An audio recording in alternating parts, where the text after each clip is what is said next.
In this video, I'm going to show you how you can extract CSV files containing specific data from your Excel file. So with this set of data, this is a very small sample. I would like to create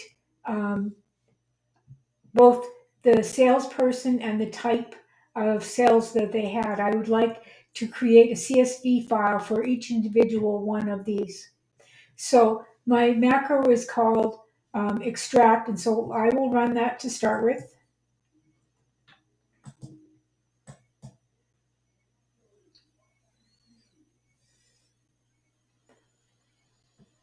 And so then it says all listed.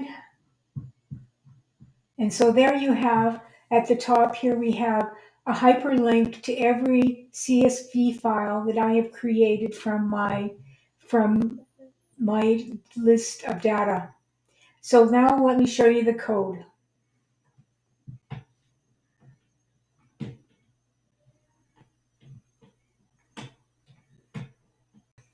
So my code is named extract, and what I've done is I've determined what the last row is, the last column is, and I'm starting with row 2.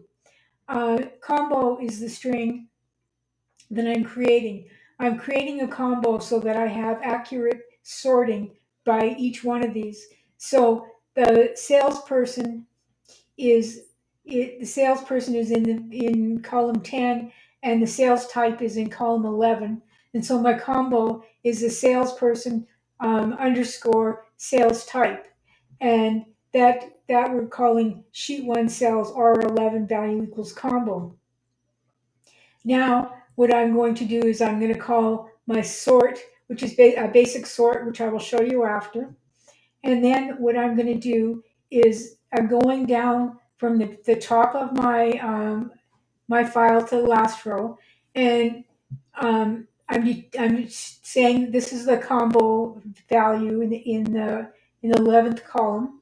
And so what I'm doing is I'm creating a new file, a CSV file, and I'm naming it's newBook as workbook add. And what I'm doing is I'm copying the entire row, the entire first row, and then this is how you determine the last row of a CSV file. So you go to 104, 8576, and then you go in Excel end up and select. So now what I'm doing is I'm taking the first row and I'm pasting it, and I'm saving this as file name, which is the basically the combo, and then the file format is xlCSV. Now t row equals row and t row equals row plus 1. And so now what we're doing is so now we're going to the next row because we've copied the next row and we've copied the first row.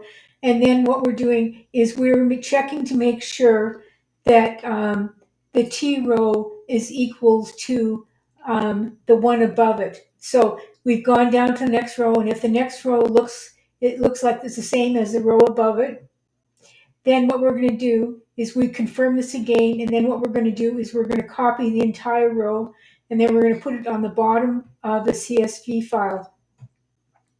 Okay, this will end when the two rows don't match. Okay, and then we'll go to the next T row.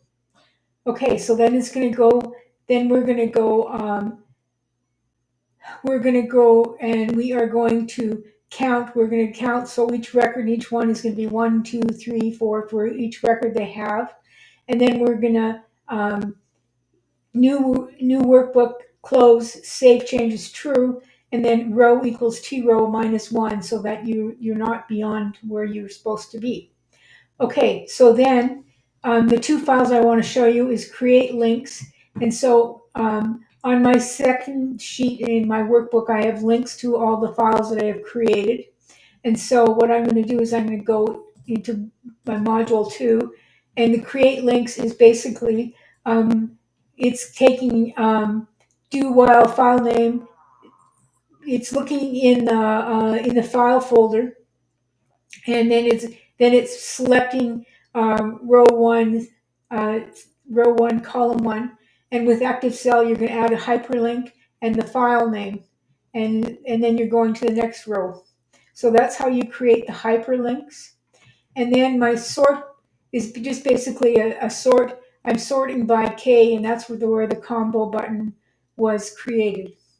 I will, of course, include as much of this code as I can fit in my description. Please subscribe.